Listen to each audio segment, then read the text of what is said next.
سرتاج، اب یہ جو منڈی لگتی ہے M P As M N As کی، یہ کوئی عزت والا کام تو ہے نہیں. لوگوں نے لاکھوں نے ووٹ دے کر منتخب کیا ہوتا ہے، بڑے رتبے پہ پہنچاتے ہیں آپ لوگ، قانون سازی کرتے ہیں، پاکستان کے مستقبل کا فیصلہ کرتے ہیں، اور 1 کروڑ یا 2 کروڑ کی خاطر بک جانا یہ کوئی عزت کی بات نہیں ہے. کیسے روکا جائے اس کو؟ دیکھیں، روکنے کے لیے تو ہی پرائم منسٹر عمران خان میدان میں ہیں، اور میں سمجھتی ہوں کہ صرف پرائم منسٹر عمران خان ہی یہ کام کر سکتے تھے. جس ٹائم ہمارے جو ایم پی ایس بکے تھے 20 اور ان کو جب پارٹی سے نکال دیا گیا تھا، یہ جرت بھی صرف پرائم منسٹر عمران خان میں ہی تھی.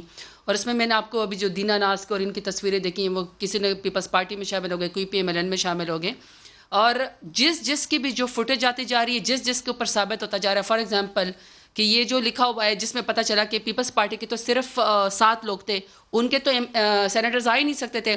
تو اب تو اصولی طور پر ابھی خود کھوسا صاحب نے فرمایا ہے کہ غریب کے لیے قانون صرف ہوتا ہے، تو امیر کے لیے بھی قانون ہونا چاہیے نا. ابھی پیپلز پارٹی کو چاہیے اور سینٹ کو بھی چاہیے کہ بہرہ منتنگی صاحب کا اور روبینہ صاحبہ کا سسپینڈ کریں، ان کو سینٹ سے باہر نکال کر پھینکیں، کیونکہ یہ ضمیر فروشی کے نتیجے میں، پیسوں کے نوٹوں کے بیگ کے نتیجے میں یہاں سینیٹر وہ ہے یہاں پہ بنے. تو کیوں نہیں ایک تحقیقات آپ کروا ہی لیتے؟ اب تو دیکھیں جی، اب تو سیدھی سی بات ہے کہ ضمیر فروش اگر آ کے ہمیں ٹی وی پہ بھاشن دیں گے اور آ کے دوسروں کے اوپر ایلیگیشنز لگائیں گے، تو اب تو ہر چیز کا بھی پتہ چلنا چاہیے نا کہ کس نے ویڈیو کہاں سے ایویڈنس پیسے تو دیے. ہے، اس ویڈیو ایویڈنس کو بنیاد بنائیے اور تحقیقات کریے، پتہ تو چلے. ایک تو یہ کرنا چاہیے. دوسری بات یہ کہ جب آپ کے سامنے کوئی واقعہ ہو جاتا ہے، سینٹ کی جو عزت ہے یا وقار ہے وہ تو اپنی جگہ ہے، لیکن جو خرید و فروخت ہوتی ہے اور اس کے بعد جو ماضی ہے وہ تو بالکل بھی شاندار نہیں ہے.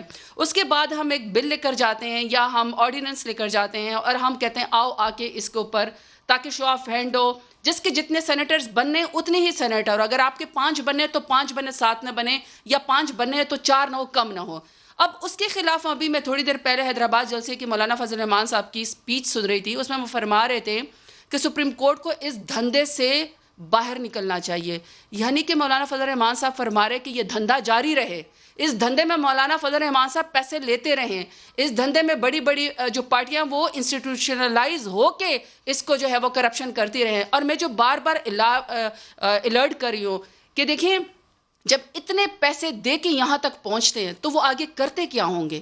وہ کس طریقے سے اپنے ڈیسک کو، اپنے آفس کو، اپنی پبلک منی کو کس طرح لوٹتے ہوں گے، کس طرح لوگوں کے